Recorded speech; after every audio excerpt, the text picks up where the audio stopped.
আলহামদুলিল্লাহ, চলতেছে জিলকদ মাস, হজের মাস। এই জিলকদ মাসে 3টি আমল যদি আপনারা করতে পারেন, নবীজি বলেছেন আল্লাহ রাব্বুল আলামিন আপনাদের জীবনের যৌবনের যত বড় বড় কঠিন গোপন শক্ত গুনাহ আছে, সমস্ত গুনাহগুলো আল্লাহ ক্ষমা করে আপনাকে শিশুর মতো নিষ্পাপ করে দিবে। একটি গুনাহও আপনার জীবনে আর বাকি থাকবে না। এবং এই জিলকদ মাসে, হজের মাসে এই 3টি আমল করতে পারলে নবীজি বলেছেন আল্লাহ আপনাকে রিজিক দিবে, ধন সম্পদ দিবে। যত অভাব অনটন আছে আল্লাহ সমস্ত অভাব অনটনগুলো দূর করে দিবে। এবং নবীজি বলেছেন আপনি যদি পেরেশানির মধ্যে, দুশ্চিন্তার মধ্যে, বিপদ আপদের মধ্যে পড়ে থাকেন, যেই কোনো সমস্যায় থাকেন, এই 3টি আমল এই জিলকদ মাসে যদি আপনি করতে পারেন, আল্লাহ বিপদ আপদ, দুঃখ কষ্ট, পেরেশানি সব কিছুকে আল্লাহ দূর করে আপনার জীবনকে আল্লাহ সুন্দর করে দিবে। তাহলে অবশ্যই আপনারা এই জিলকদ মাস চলছে, হজের মাস, এই জিলকদ মাসে 3টি আমল অবশ্যই করবেন। কোন 3টি আমল, কিভাবে, কতবার করবেন, দোয়াগুলো পড়বেন আমি বলে দেব।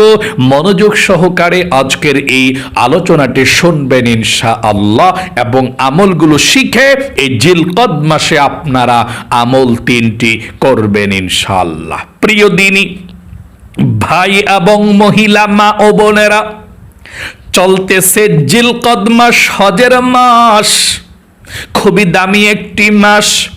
নবী করিম সাল্লাল্লাহু আলাইহি ওয়াসাল্লাম এই জিলকদ মাসে 3টি আমল করতেন বেশি বেশি। আপনারাও করুন। জীবনে যত গুনাহ করেছেন আল্লাহ রাব্বুল আলামিন সমস্ত গুনাহগুলোকে ধুয়ে মুছে ছাপ করে দিবেন। যত অভাব অনটন আপনার পরিবার সংসারের মধ্যে আছে, আল্লাহ রাব্বুল আলামিন অভাব অনটনগুলোকে দূর করে দিবেন। বিপদ আপদ, বালা মুসিবত, দুঃখ কষ্ট গুলো দূর করে আপনাকে সুখ শান্তি দিবেন। জিলকদ মাস কিন্তু খুবই দামি একটি মাস। আল্লাহ রাব্বুল আলামিন পবিত্র কোরআনুল কারীমের মধ্যে সুন্দর করে বলে দিয়েছেন জিলকদ মাসের ব্যাপারে। আল্লাহ বলেন ইন্না ইদ্দাতাশ শুহুরি ইনদাল্লাহি 12 শাহরান في كتاب الله يوم خلق السماوات والأرض منها 4 حرم। আল্লাহ বলেছেন পৃথিবীর শুরু লগ্ন থেকেই আল্লাহর কাছে মাস হিসাবে গণনার দিক দিয়ে 12টি, এর মধ্যে 4টি মাসকে আল্লাহ সবচেয়ে অতি সম্মানিত করেছেন। এর মধ্যে 1 নাম্বার হলো জিলকদ মাস চলতেছে, 2 নাম্বার হলো জিলহজ মাস, 3 নাম্বার হলো মুহররম মাস, এবং 4 নাম্বার হলো রজব মাস। এই 4টি মাসকে আল্লাহ রাব্বুল আলামিন সম্মানিত করে দিয়েছেন। এই 4টি মাসকে বলা হয় হারাম মাস, নিষিদ্ধ মাস। আচ্ছা, হারাম মাস কি, নিষিদ্ধ মাস কি, সেটা তো জানলেন না। নবীজি বলেছেন এই 4টি মাসে আল্লাহ যুদ্ধ বিগ্রহ, মারামারি, হানাহানি, কাটাকাটি, রক্তপাত সব কিছুকে আল্লাহ হারাম করে দিয়েছেন। এই 4টি মাস আল্লাহর ইবাদত করার জন্য আল্লাহ দিয়েছেন নির্ধারিত করে। মানে অতীতে আগের জামানায় যুদ্ধ বিগ্রহ, মারামারি, হানাহানি, কাটাকাটি এগুলো হতো আল্লাহ যুদ্ধ বিগ্রহ একবারে নিষিদ্ধ করে দিয়েছেন এই 4টি মাসে। এই 4 মাসের মধ্যে সম্মানিত 1 নাম্বার মাস জিলকদ মাস। এই জিলকদ মাসের মধ্যে মহিলা, মা বোনেরা, ভাই বোনেরা, এই 3টি আমল করতে কখনো ভুলবেন না। আপনি এই আমলগুলো প্রতিদিন যদি পারেন প্রতিদিন করবেন সবচেয়ে ভালো। জিলকদ মাসের আর যতদিন বাকি আছে প্রতিদিন একবার হলেও আপনি আমলগুলো করবেন। প্রতিদিন যদি নাও পারেন একবার হলেও আপনি এই আমলগুলো করবেন, দোয়াগুলো পাঠ করবেন ইনশাআল্লাহ। চলুন তাহলে এক্ষুনি আমি আপনাদেরকে এই জিলকদ মাসে কোন 3টি আমল করলে আল্লাহ আপনার জীবনের গুনাহ ক্ষমা করে দিবে, অভাব অনটন দূর করে দিবে, দুঃখ কষ্ট বালা মুসিবত গুলো দূর করে দিবে, আমি বলছি আমলগুলোর কথা। আমার সঙ্গে সঙ্গে আপনারা দোয়াগুলো পড়বেন ইনশাআল্লাহ। এই দোয়াগুলো আপনি যখনই পড়বেন অজু থাকা অবস্থায় পড়লে ভালো, অজু ছাড়াও পড়া যায়, কোনো সমস্যা নেই। নামাজের পরে অথবা দিন অথবা রাত যেই কোনো সময় আপনি এই 3টি আমল করতে পারেন, কোনো সমস্যা নেই। যদি আপনি অজু করে করতে চান সুন্দর করে প্রথমে অজু করবেন, আর অজু থাকলে অজু করতে হবে না নতুন করে, নামাজের পর অথবা অজু থাকা অবস্থায় করতে পারেন। তবে যখনই আমলটি করবেন তখন যদি অজু না থাকে, অজু করলে আপনি এভাবে অজু করবেন নবীজির সুন্নত তরিকা মতো। আল্লাহর নবীজি বলেছেন অজু করলেও কিন্তু আপনার গুনাহগুলো আল্লাহ ক্ষমা করে দিবে। নবীজির সুন্নত তরিকা মতো অজু করলে অজুর পানির সঙ্গে আপনার হাতের গুনাহ, পায়ের গুনাহ, আপনার মুখের গুনাহগুলো, আপনার মাথার গুনাহগুলো আল্লাহ রাব্বুল আলামিন ধুয়ে মুছে ছাপ করে দিবে, যদি আপনি সুন্দর করে অজু করতে পারেন। তাহলে নবীজি কিভাবে অজু করতে বলেছেন শুনুন। আল্লাহর নবীজি বলেছেন আপনি অজু করবেন, অজুর শুরুতে বিসমিল্লাহ আল্লাহর নামটা নিয়ে অজু করবেন। কারণ যে ব্যক্তি আল্লাহর নাম নিয়ে অজু করে না তার অজুটা পরিপূর্ণ হয় না।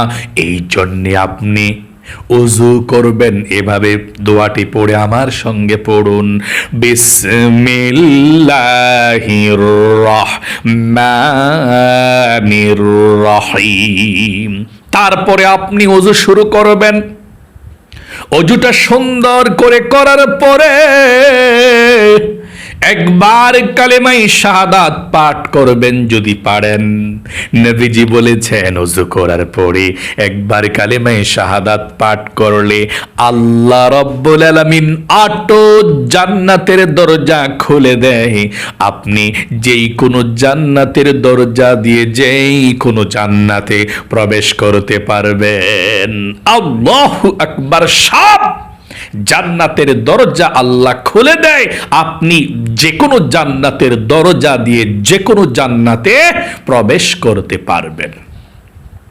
তাহলে আপনি ওযু করার পরে সুন্দর করে আপনি কালেমাই শাহাদাতরা পাঠ করবেন। আমার সঙ্গে পড়ুন এভাবে, আশহাদু আল্লাহ ইলাহা ইল্লাল্লাহু ওয়াহদাহু লা শারীকা লাহু ওয়া আশহাদু আন্না মুহাম্মাদান আবদুহু ওয়া রাসূলুহু।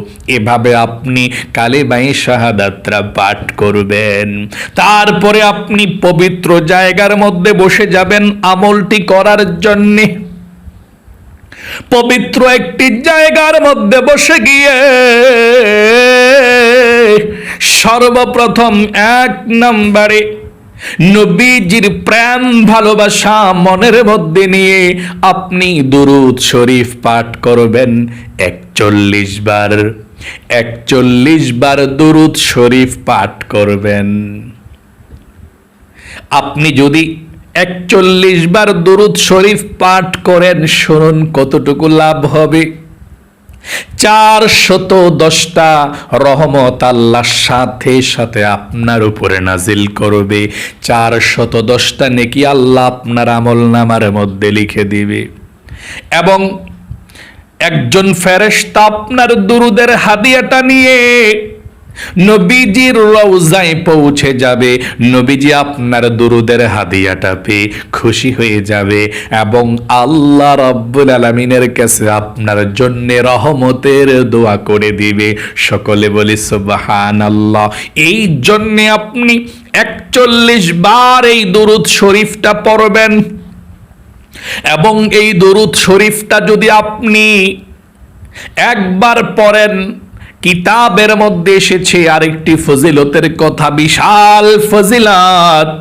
70 জন ফেরেশতা 1000 দিন পর্যন্ত আপনার নামে নেকি লিখবে, সওয়াব লিখবে। আল্লাহু আকবার। রাত দিন 24 ঘন্টা 70 জন ফেরেশতা 1000 দিন পর্যন্ত আপনার জন্য নেকি লিখবে। আল্লাহু আকবার। তাহলে যদি আপনি 41 বার পাঠ করতে পারেন, আপনার আমল নামার মধ্যে 41,000 দিন, 1000 দিন 41,000 দিন পর্যন্ত আপনার আমল নামার মধ্যে ফেরেশতারা নেকি লিখবে। শত শত হাজার হাজার ফেরেশতা আপনার আমল নামার মধ্যে নেকি লিখবে। আল্লাহু আকবার। এই জন্য আপনাদেরকে বলবো এই দুরুদ শরীফটা পড়বেন। যদি না পারেন এক্ষুনি আমার সঙ্গে আপনি মুখস্থ করে ফেলুন। এই জিলকদ মাসে একবার হলেও আমলটি করবেন। যদি পারেন প্রতিদিন অথবা রাতে যে কোনো সময় আমলটি করতে পারেন। প্রতিদিন করলে বেশি সওয়াব হবে, একবার করলেও হবে, কোনো সমস্যা নেই। তাহলে আপনি কোন দুরুদ শরীফটি পাঠ করবেন 41 বার? প্রথমে শুনুন, আমার সঙ্গে সঙ্গে দুরুদ শরীফটি পড়ুন। জাযাল্লাহু আন্না মুহাম্মাদান মা হুয়া আহলুহু। আবারও পড়ুন, জাযাল্লাহু আন্না মুহাম্মাদান মা হুয়া আহলুহু। আবারও পড়ুন, জাযাল্লাহু আন্না মুহাম্মাদান মা হুয়া আহলুহু। আবারও পড়ুন, জাযাল্লাহু আন্না মুহাম্মাদান মা হুয়া আহলুহু। এভাবে 41 বার পর্যন্ত পাঠ করবেন। যদি 41 বারের চেয়ে বেশি হয় সমস্যা নেই, কম যাতে না হয়। তাহলে আরেকটি বার পড়ুন এই দরুদ শরীফটা। জাযাল্লাহু আন্না মুহাম্মাদান মা হুয়া আহলুহু।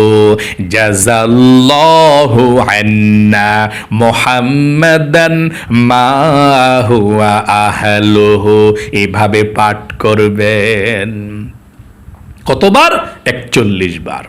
জাযাল্লাহু আন্না মুহাম্মাদান মা হুয়া আহলুহু। এভাবে। 2 নম্বরে, জীবনের সমস্ত গুনাহগুলো ক্ষমা হওয়ার জন্যে ছোট্ট এই ইস্তিগফারের দোয়াটি আপনি 41 বার পাঠ করবেন। আল্লাহর নবীজি বলেছেন এই ইস্তিগফারের দোয়াটি পাঠ করলে স্বয়ং আল্লাহ রাব্বুল আলামিন আপনাকে 5টি পুরস্কার দান করবেন।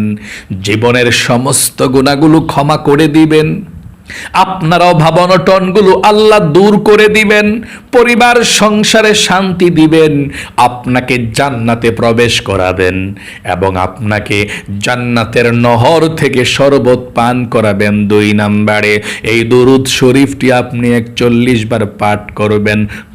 ইস্তিগফারটি 41 বার পাঠ করবেন। কোন ইস্তিগফারটি 41 বার পাঠ করবেন শুনুন আমার সঙ্গে। আস্তাগফিরুল্লাহাল আযীম ইন্নাল্লাহা গফুরুর রহিম। আবারও পড়ুন, আস্তাগফিরুল্লাহাল আযীম ইন্নাল্লাহা গফুরুর রহিম। আবারও পড়ুন, আস্তাগফিরুল্লাহাল আযীম ইন্নাল্লাহা গফুরুর রহিম। আবারও পড়ুন, আস্তাগফিরুল্লাহাল আযীম ইন্নাল্লাহা গফুরুর রহিম। এভাবে 41 বার 2 নম্বরে ইস্তিগফারটি পাঠ করবেন। 3 নম্বরে আপনি ছোট্ট এই কালেমাটা পাঠ করবেন, দোয়াটি পাঠ করবেন 41 বার। আল্লাহর নবীজি বলেছেন এই কালেমাটি পাঠ করলে আল্লাহর আরশে আজিমের মধ্যে আপনার কালেমাটা চলে যাবে। আল্লাহর নূরের খুঁটি হেলতে থাকবে, দুলতে থাকবে, আল্লাহর আরশ পর্যন্ত কেঁপে উঠবে। আল্লাহু আকবার। আপনি 41 বার পড়বেন এই কালেমাটা এভাবে, লা ইলাহা ইল্লাল্লাহ, লা ইলাহা ইল্লাল্লাহ, লা ইলাহা ইল্লাল্লাহ, লা ইলাহা ইল্লাল্লাহ। এভাবে 41 বার পর্যন্ত পাঠ করবেন। 41 বার পাঠ করার পরে একবার শুধু পুরাটা কালেমা পড়বেন এভাবে, লা ইলাহা ইল্লাল্লাহু মুহাম্মাদুর রাসূলুল্লাহ সাল্লাল্লাহু আলাইহি ওয়াসাল্লাম। এভাবে পাঠ করবেন। মানে 41 বার পাঠ করার পরে একবার পুরোটা কালেমা পড়ে একবার দরুদ শরীফ পড়বেন সাল্লাল্লাহু আলাইহি ওয়াসাল্লাম। তারপরে আল্লাহর কাছে মুনাজাত করবেন আল্লাহুম্মা আমিন বলে। মুনাজাত ধরে আল্লাহর কাছে এই 3টি বার আল্লাহর এ নামটি পাঠ করবেন, ইয়া যাল জালালি ওয়াল ইকরাম, ইয়া যাল জালালি ওয়াল ইকরাম।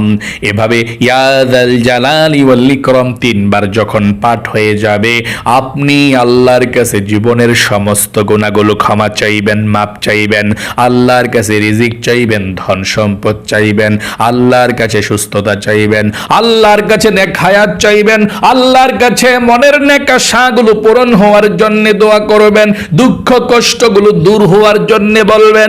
দুনিয়ার থেকে বিদায় নিয়ে যারা চলে গিয়েছে, আপনার মা বাবা দাদা দাদি নানা নানি আত্মীয় স্বজন বন্ধু বান্ধব পাড়া প্রতিবেশী সবার জন্য প্রাণ খুলে আল্লাহর কাছে দোয়া করবেন। মুনাজাত শেষ হয়ে গেলে আল্লাহর কাছে আপনি বলবেন, আল্লাহ নবীজির উসিলায় দোয়াকে কবুল করো, আমিন আমিন বিরহমাতিকা ইয়া আরহামার রাহিমিন। এভাবে আপনি আমলটি করবেন।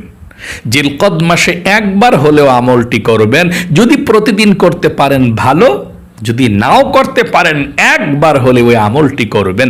আল্লাহ আপনাকে ভালো রাখুক, আপনার জীবনকে সুন্দর করুক, বিপদ আপদগুলো দূর করুক। আল্লাহ আপনাকে জীবনে একবার হলেও মক্কা মদিনায় যাওয়ার তৌফিক দেখ। সকলে কমেন্ট বক্সের মধ্যে আমিন লিখে দোয়াতে অংশগ্রহণ করবেন এবং ভিডিওতে একটি লাইক দিবেন। যারা কমেন্ট বক্সের মধ্যে আমিন লিখে দোয়াতে অংশগ্রহণ করেছেন, ও আল্লাহ তাদেরকে তুমি ভালো রাখো, সুস্থ রাখো, জীবনে একবার হইলেও মক্কা মদিনায় যাওয়ার তৌফিক দান করে দিও, আমিন। আজ এই পর্যন্তই, আবারও অন্য কোনো ভিডিওতে দেখা হবে ইনশাআল্লাহ। সেই পর্যন্ত আপনাদের সকলের সুস্বাস্থ্য আল্লাহর কাছে কামনা করে আজ এখানে বিদায় নিচ্ছি। আসসালামু আলাইকুম ওয়া রাহমাতুল্লাহি ওয়া বারাকাতুহু।